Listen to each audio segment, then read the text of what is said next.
Legend of the blue sea episode 2। पिछले episode में हमने देखा कि जलपरी को लेकर जॉन जैक होटल पहुंचता है और दूसरी तरफ पास में डामरियम भी जलपरी से दूसरे दिन मिलने पहुंचता है और जलपरी के कहे अनुसार वो जलपरी को संकेत देने के लिए कई स्काई लैंप्स को जलाकर आसमान की ओर भी छोड़ता है, जिससे जलपरी संकेत पाकर डामरियम से मिलने समुद्र की सतह पर आ जाती है। आगे हम देखते हैं कि होटल पहुंचकर जॉन जैक होटल का की कार्ड इंसर्ट करके लाइट्स ऑन करता है और जलपरी को बदलने के लिए कपड़े देकर खुद नहाने के लिए चला जाता है। जलपरी जॉन जैक को होटल रूम की कार्ड इंसर्ट करते हुए देखकर काफी रोमांचित हो जाती है, जिसके बाद वो की कार्ड से खेलने लग जाती है। जॉन जैक इस बात से काफी परेशान हो जाता है और जलपरी के पास जाकर उसे ऐसा ना करने की चेतावनी देता है। जिसके बाद हम देखते हैं कि जॉन जैक की दोस्त उसे कॉल कर रही होती है, लेकिन वह कॉल पिकअप नहीं करता। जिसके बाद उसकी माँ से उसकी परेशानी की वजह पूछती है और वह बिना कुछ बताए वहाँ से चली जाती है। और हम देखते हैं कि जॉन जैक की माँ भी उन्हीं के घर पर सर्वेंट का काम कर रही होती है, जिसे उसके पति ने किसी और के लिए छोड़ा होता है और जॉन जैक भी उनसे 10 सालों से दूर होता है। इसी दौरान हम देखते हैं कि जॉन जैक और उसके दो दोस्तों ने वकील बनकर जो फ्रॉड किया होता है उसका पता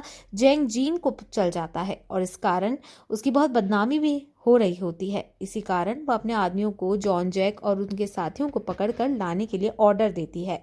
दूसरी ओर हम देखते हैं कि जॉन जैक अपने लैपटॉप पर कोई मूवी देख रहा होता है, तभी जलपरी भी वहां आ जाती है और मूवी देखने लगती है। उसकी इस हरकत से जॉन जैक जलपरी को लैपटॉप देकर खुद सोने चला जाता है और सुबह जब वो जागता है तब उसका दोस्त उसे बताता है कि जेंग जिन के लोग तुम्हारे पीछे पड़े हैं और अब तक तो उन्होंने तुम्हें ट्रेस भी कर लिया होगा।